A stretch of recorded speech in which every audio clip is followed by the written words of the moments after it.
Like Gilda said, my name is Tori Taylor. I'm the head of Swing Left, their political and organizing shop. And for those of you who aren't familiar, we started after 2016 and helped raise $11 million and ran some really great field programs to help take back the House and worked with many of you here in this room. 2020, we are focusing on state legislative offices, the presidential and Senate races. And I'm so excited to have this conversation here today because I think there's a lot of really good things that we can do in the South. So with that said, the first person that I'm going to bring out is the person that's going to send Lindsey Graham home, Jaime Harrison. And then next, we've got a rising Democratic star from North Carolina, State Representative Ashton Clemmons.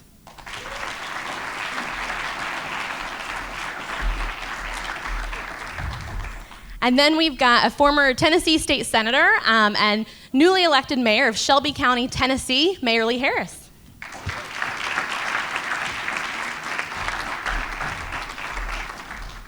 So I first want to start with saying that it's so wonderful to be here in the South with so many of y'all. I'm a daughter of the South, born and raised in North Carolina, but have had family roots in South Carolina for about 300 years, in Clinton, South Carolina, and I think you might know where that is. So I'm excited to start the conversation with Jaime Harrison, who is the former chair of the South Carolina Democratic Party, associate chair of the Democratic National Committee, and launched his Senate campaign this year to replace Lindsey Graham, which we're all really excited about. And I've got two questions to start off our conversation. One, with the Democratic presidential primary coming to South Carolina, what do you think the Democratic candidates need to do to win that primary? And then the second follow-up to that question is, for a lot of folks in South Carolina, and for you, it's not just about February 29th, 2020. It's also about Tuesday, November 3rd, 2020. And so what does that Democratic nominee and the Democratic Party and our progressive allies in this room need to help make sure that they do to send you to the Senate after that presidential nominee and win South Carolina? First of all, to see you. I don't know if you all know, Tori was at the DNC and was our political desk in the South. And she was my partner in crime in terms of going across the country to convince people, to let people know that the South is not, they're Democrats still in the South, and that we can still win elections in the South, and that we will win elections when we mobilize and we energize and we educate the voters. And then we get our friends and family outside of the South to understand that we need your investments here as well. So, Tori, thank you for all that you have done for the Democratic Party, and particularly for those Democrats in the South. It's good being here.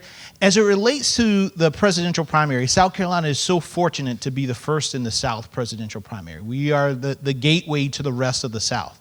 And it's because we are a state with a significant African-American population. 60% of the primary vote in South Carolina on February 29th will be African-American voters. And the majority of that will be African-American women voters.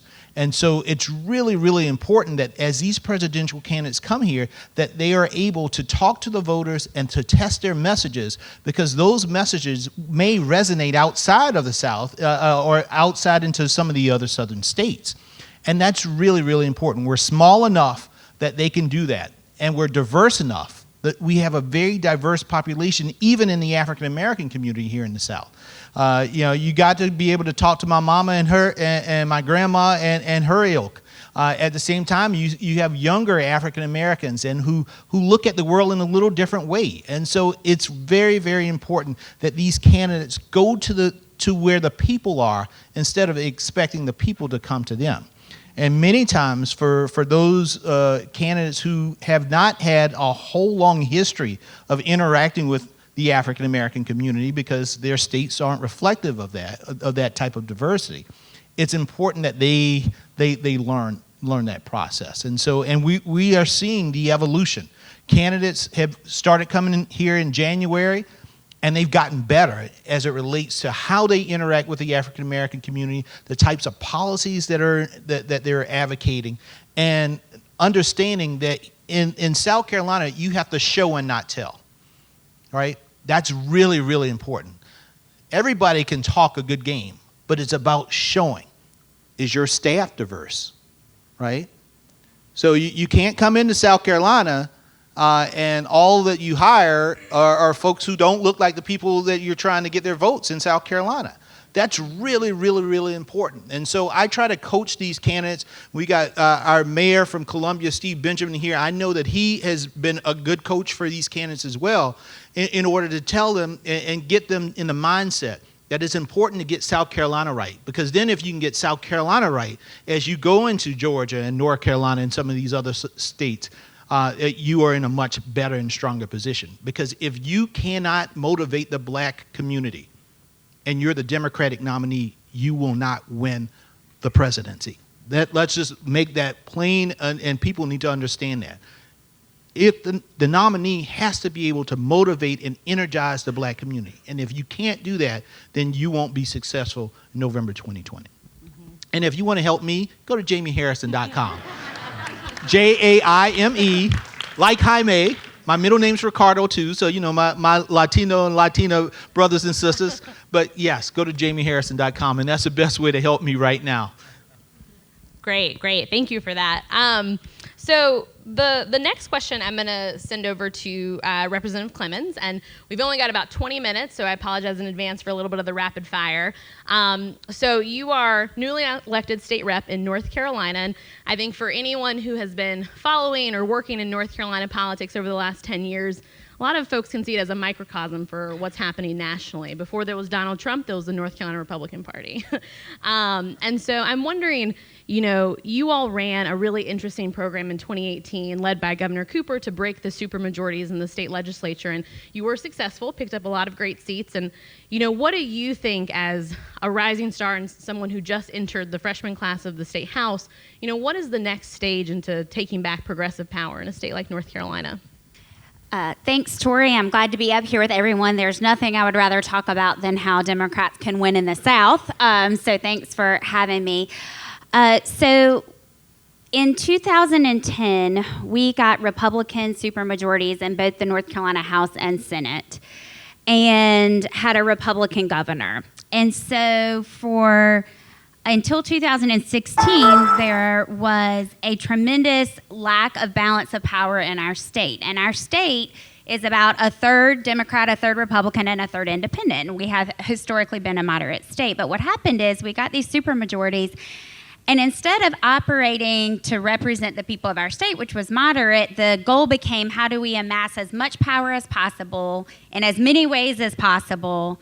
And it had created an environment where the needs of the people in North Carolina were secondary to manipulating the system to work for a small group of people in power. And so we have been on that trajectory since 2010, and sadly the national trajectory has followed suit, and several states have followed our great lead in North Carolina. With that said, we elected in 2016 because I think our state is moderate. They were our state said enough's enough, and we elected a Democratic governor in 2016, but he had to contend with supermajorities in the House and Senate. So really, the governor had very little power. But in 2018, we picked up 10 seats in the North Carolina House and 6 seats in the North Carolina Senate to break the supermajorities in both, which was exciting. And last week, we sustained the Governor Cooper's veto of an anti-abortion bill, and it was the first progressive win in North Carolina since 2010. And so it's awesome. Representative Tori, who's been in the legislature for a very long time, she said, Ashton, I forgot what it feels like to win. And why that matters is because the momentum that is coming from that one vote is now this huge snowball. And I believe that in the South, in North Carolina, the majority of folks are moderate, and they want people who will work together, compromise. It's not going to be perfect. And if we can project that image, we can move forward. People do not want either side to win at all costs and obliterate the other side. It's not what's right for the people of our state, and it's not what's right I would say, especially in the South, when we have such diverse communities that we're trying to serve. And so I hope that we will be working very hard to win the majority in 2020 in the North Carolina House so that we can make some more progressive steps forward, but that we keep this message of the whole point is for the government to work for the people of our state. Yep.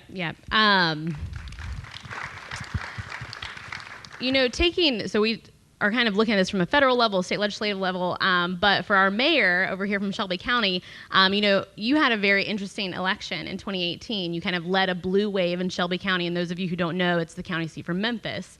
There's a very solidly Democratic base of voters in Shelby County, but it had been ruled by Republicans for the better part of the last decade at county office. And so would love to learn a little bit more about what your takeaways were from leading that blue wave in 2018 and what folks in this room can learn about, how we can do that at the municipal level.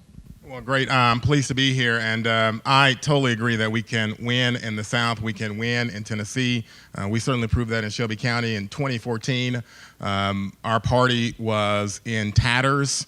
Our party ultimately, the Shelby County Democratic Party, was ultimately disbanded because it wasn't a functional party. And in walked, as I remember it at least, in walked Jaime and Tori and the DNC and also the Tennessee Democratic Party that's really spent a lot of time and effort rebuilding our Democratic Party. We also spent a lot of time recruiting great candidates. And in 2018, at least in Shelby County, with respect to all the countywide races that were up, and there are 10 of them, we went from 10 Republicans countywide to 10 Democrats countywide, including the county mayor's race.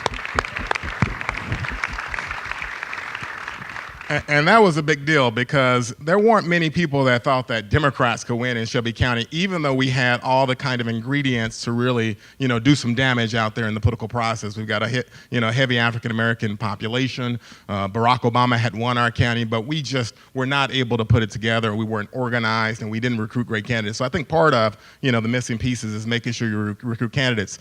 Another kind of piece, and I'm just going to tell the hard truth, is that I think you've got to adopt some of the language and the style of Southerners. And so one way to think about it is you've always got to be in a position in the South to grow and not contract. So a best case example of that is my opponent, sent out a mailer. He darkened my image and he showed me, what do you call it? When you put out the cash. Making it rain.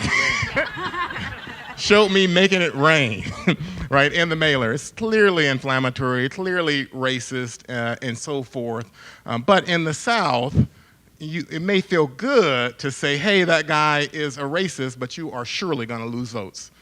Because there's a lot of people that are not going to believe that. They don't want to see you call someone on the other side a racist. They don't want to see you use that kind of language. They want you to be inclusive, like the representative said. And so sometimes you've got to put off the gratification in favor of trying to grow your base. It's all about getting the most votes in an election, right? It's not about the personal satisfaction that would have had for me to name call my opponent.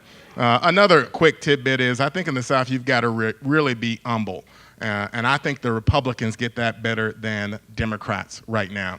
And so some of that really intersects with some racial things, the things that I think only applies to black candidates. So for example, I couldn't imagine in the South adopting the language of Elizabeth Warren, where she calls herself a fighter. I couldn't imagine campaigning and calling myself a fighter. I think that kind of language is a little bit controversial for an African-American man on the campaign trail. It is the reality. I think it harkens back to an era of racial strife and unrest that some people are still uncomfortable with. And so if I want to grow, and my campaigns are about votes. If I want to grow, we've got to be very careful about the language and the style that you're using. So I don't use language. My personal preference is not to use language like fighting. I don't even say, just because I think humility is so important for crossover voters. I even make sure that I don't do the ego-driven language, which is so common today, of I'm going to win, right? I'm going to try my best to win. I'm going to partner with this community. We're going to build an organization. It depends on you. I need your help, right? Those are the kind of, phrases, turns of phrase that I prefer. That's my personal style because, again, I'm always trying to figure out how do you expand, and that's what it takes in the South. Not identifying the folks you can shout to in the choir, but how do you get that crossover vote? How do you build an exclusive campaign? Yeah, thank you for that. Everyone in this audience, they lead a progressive organization. They're part of an organization that invests in candidates, invests in policy priorities and fights. And I think one thing that I've found in my work, and I'm sure all of you have dealt with this as well, is sometimes it can be really hard to convince the broader progressive community, especially when we've got a cozy office on K Street in DC, that investments in the South are worthwhile, that we need to use our finite resources to build building blocks in the South. Sometimes I wonder, the Alabama Senate race, which we're so happy to have Senator Doug Jones, would that race have been different if we had been investing in county parties or statewide progressive organizations, or just doing more work on the ground in Alabama to make that fight for him a little bit easier? And I know you had a Senate candidate in Tennessee that was touted as a top recruit by national folks, but it was tough to get over the line. So would love to hear from each of you about sitting in this audience with all of these incredible leaders in different spaces in our progressive family, what is your pitch to them on why investing in the South, whether it's a Senate race in the South, whether it's building infrastructure at the local county level, whether that's being part of a coordinated campaign to take back legislative seats in North Carolina, what is the pitch that you want to make sure folks at this conference go home with? I'll start with you, Jamie. I love this question. Listen, I see all of you as venture capitalists. And I'm saying you won't need to put your money where you get the biggest bang for your buck.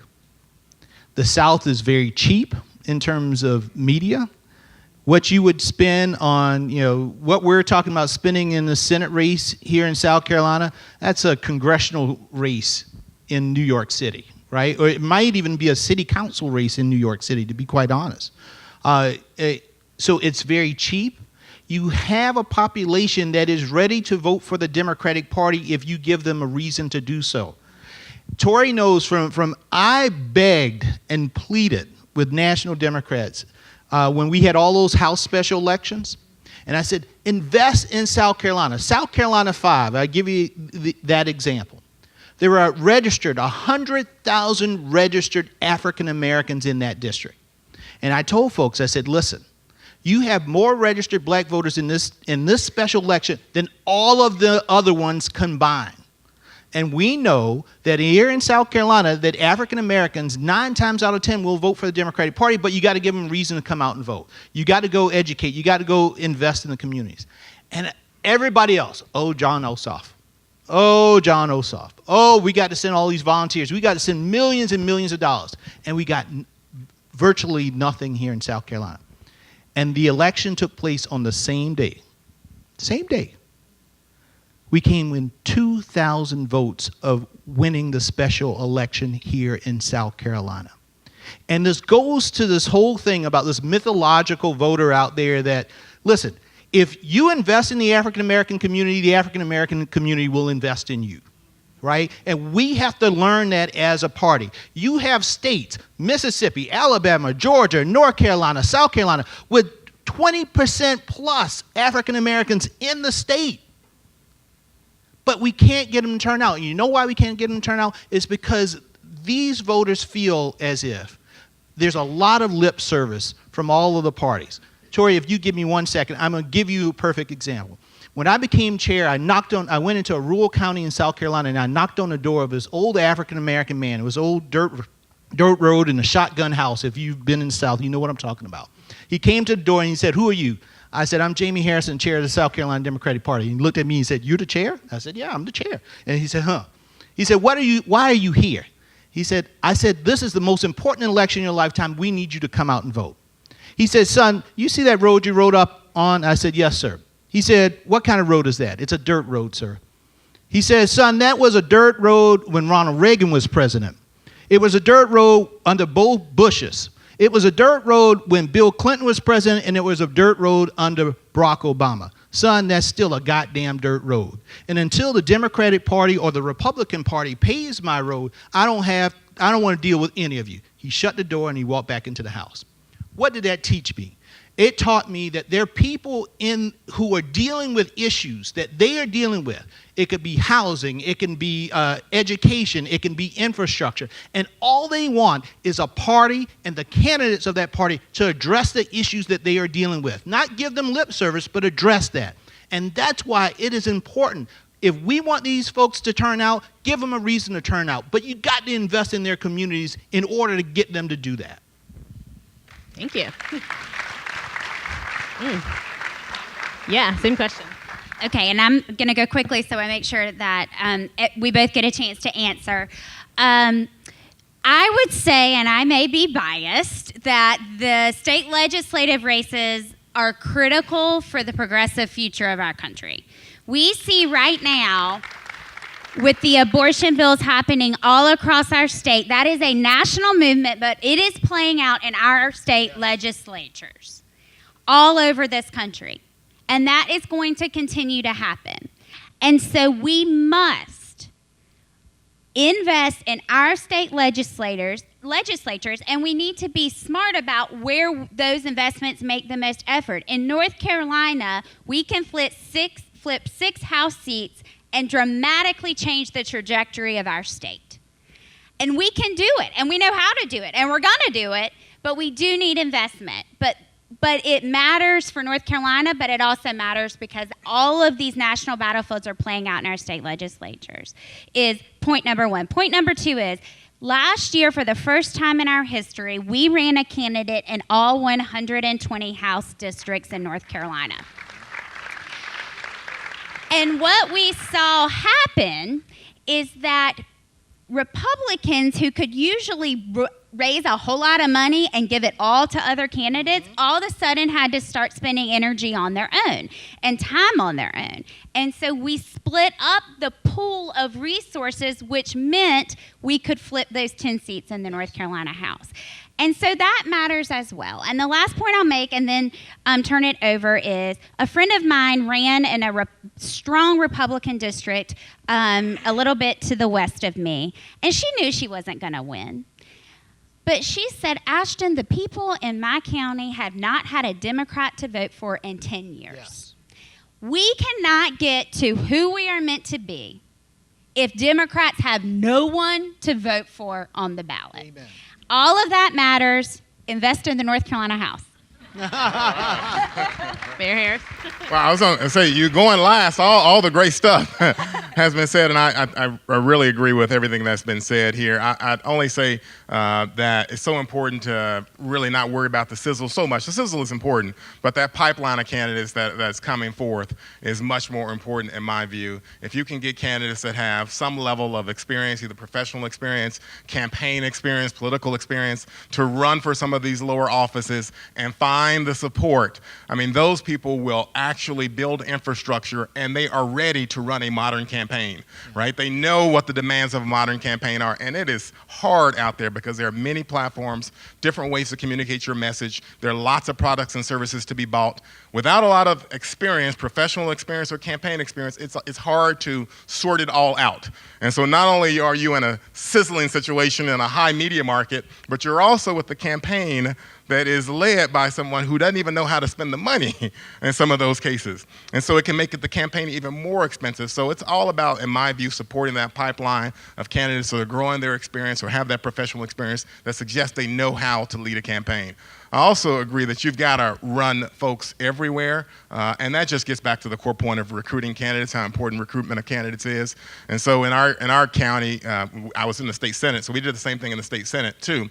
But in our county side, we have 13 commission seats. We recruited 13 people to run for each one of those seats. And we would have the Republicans in those really ruby red Republican districts say, "Don't run anybody against me." They would call me because I'm a friendly guy.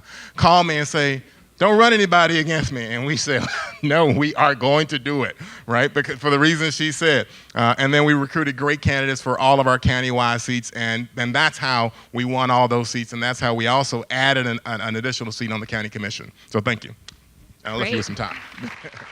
Great. So that concludes our panel. And I just, these folks are going to be around this evening. Hopefully we'll be around sometime tomorrow. And I would just really encourage the folks in this room to come up and pull them aside, because we've got three of, our great Democratic Party leaders who have been doing really important, incredible, hard work in the South. And they've learned a lot from that. And I hope we all can take advantage of their knowledge over the next few days. So thank you all so much. Thank you, everybody. Thank you, everybody, for being here.